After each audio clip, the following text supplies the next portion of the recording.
राधे राधे दोस्तों, पौराणिक कथाओं के क्रम को आगे बढ़ाते हुए प्रस्तुत है आज की कथा आपके सामने। दोस्तों, आज की कथा है सत्यकाम जवाली की। सत्यकाम जो एक दासी पुत्र था, वह बाल्यकाल से ही अत्यंत बुद्धिशाली और सौम्य था। उसके मन में निरंतर नए नए प्रश्नों की वर्षा होती रहती थी। जैसे मैं कौन हूँ? क्या नदी के दो तट के समान मेरा भी कोई दूसरा स्वरूप है?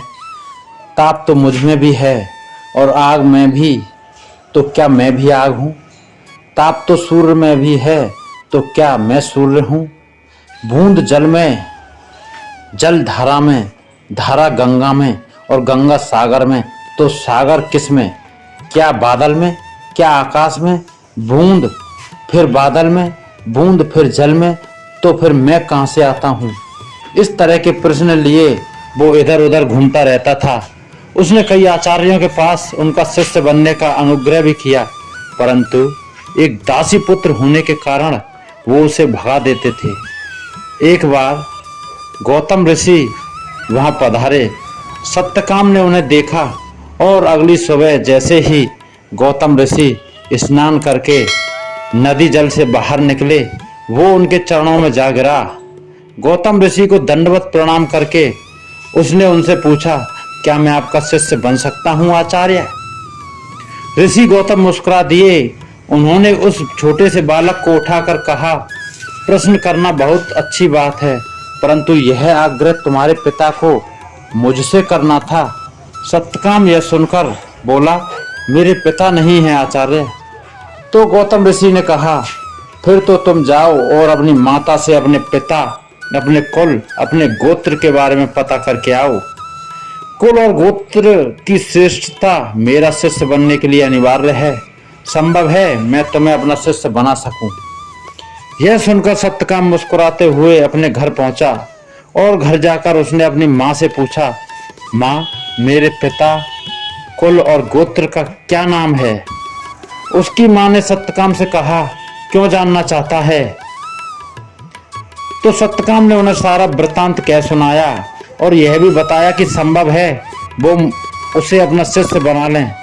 सत्यकाम की माता ने अपने पुत्र से कहा, सत्यकाम, जाओ अपने आचार्य से कहना कि मेरी माता ने बहुत से लोगों की सेवा की है, इसलिए मेरे लिए तुम्हारे वास्तविक पिता का नाम, कुल और गोत्र बताना संभव नहीं है।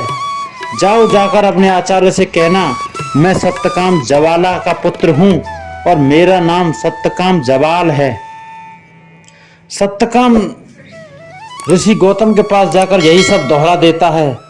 बालक की सत्यनिष्ठा और ज्ञान की प्राप्ति, ज्ञान के प्रति अनुवृत्ति देखकर वो उसे अपना शिष्य बना लेते हैं। एक बार गौतम ऋषि अपने शिष्यों से कहते हैं कि ये 400 गायें हैं, इन्हें वन में चराने के लिए ले जाना है।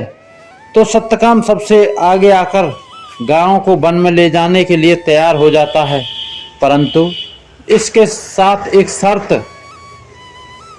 भी थी। वो शर्त बताते हुए गौतम ऋषि कहते हैं, जब इन 400 गायों की संख्या 1000 हो जाए तभी तुम इन्हें लेकर आश्रम लौटना।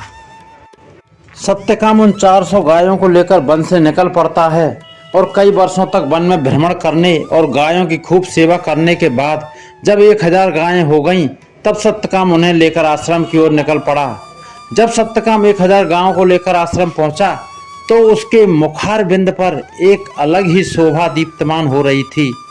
इतने वर्षों तक प्रकृति, पेड़ पौधों के बीच रहकर जो उसने गुरु कृपा से आत्म साधना की, उसके फलस्वरूप सत्यकाम को ब्रह्म विद्या की प्राप्ति हुई और ऋषि गौतम ने भी उसे आशीर्वाद देकर कहा, सत्यकाम, तुमने गुरु वचनों का पालन कर जो कृतार्थ प्राप्त किया है, तो आज से तुम ब्रह्मज्ञानी कहलाओगे और सभी तुम्हें सत्यकाम जावाल के नाम से जानेंगे। तो इस तरह से सत्यकाम ने गुरु वचनों को सिद्ध किया और परमात्मा का जो बोध करा सके, ऐसे परम ज्ञान की प्राप्ति की। तो दोस्तों, कैसी लगी आपको कथा? कमेंट करके बताएं। जय जय श्री राधे।